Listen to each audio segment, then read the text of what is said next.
কসবায় 16 KG গাঁজাসহ একজন গ্রেফতার। সংবাদের শুরুতেই আছেন ফারজানা রশিদ আলী। রোববার সহযোগিতায় শুনছিলেন সংবাদ শিরোনাম। কসবা টিভির ডেস্ক রিপোর্ট। কসবা টিভি, হৃদয়ে বাংলা। এখন বিস্তারিত জানাচ্ছেন আফরোজা রশিদ আলী। ব্রাহ্মণবাড়িয়ার কসবা থানাধীন লক্ষ্মীপুর এলাকায় পুলিশের অভিযানে 16 কেজি গাঁজাসহ একজন মাদক ব্যবসায়ীকে গ্রেফতার করা হয়েছে। পুলিশ জানায়, গতকাল রাতের দিকে লক্ষ্মীপুর সাকিনস্ত দুবির কাজীর মুদির দোকানের সামনে লক্ষ্মীপুর টু ফতেহপুর গ্রামী পাকা রাস্তায় এক ব্যক্তিকে আটক করা হয়। তল্লাশি চালিয়ে তার কাছ থেকে 16 কেজি গাঁজা উদ্ধার করা হয়। গ্রেফতারকৃত ব্যক্তির বিরুদ্ধে মাদকদ্রব্য নিয়ন্ত্রণ আইনে মামলা দায়ের করা হয়েছে এবং তাকে আদালতের মাধ্যমে জেল হাজতে পাঠানো হয়েছে। গ্রেফতারকৃত আসামি হলেন মোহাম্মদ নুরুল ইসলাম, পিতা হেদায়েতুল্লাহ, সাং রাজনগর, গোপীনাথপুর ইউপি, থানা কসবা, জেলা ব্রাহ্মণবাড়িয়া। কসবা থানার ভারপ্রাপ্ত কর্মকর্তা ওসি মোহাম্মদ আব্দুল কাদের বলেন, মাদকের বিরুদ্ধে আমাদের অভিযান চলমান।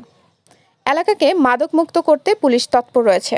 স্থানীয় জনগণ পুলিশি অভিযানের প্রশংসা করেছে এবং মাদক নির্মূলে আরো কঠোর পদক্ষেপের দাবি জানিয়েছেন।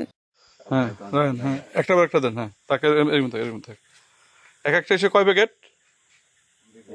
হ্যাঁ, মানে এই যে বাদা কয় প্যাকেট করে? 2 প্যাকেট করে। তাহলে কয় প্যাকেট আছে? হ্যাঁ, 1 2 3 4 8 প্যাকেট নাকি? হ্যাঁ, 8 প্যাকেট। এক প্যাকেটে কয় কেজি?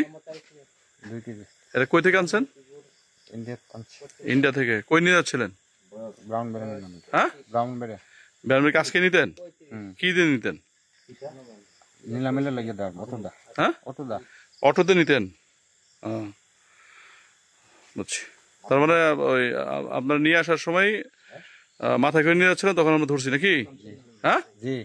কসবা টিভির সংবাদের সাথে থাকার জন্য ধন্যবাদ জানাচ্ছি। পরবর্তী সংবাদ পেতে আমাদের চ্যানেলটি সাবস্ক্রাইব করে রাখুন। হৃদয়ে বাংলা, কসবা টিভি।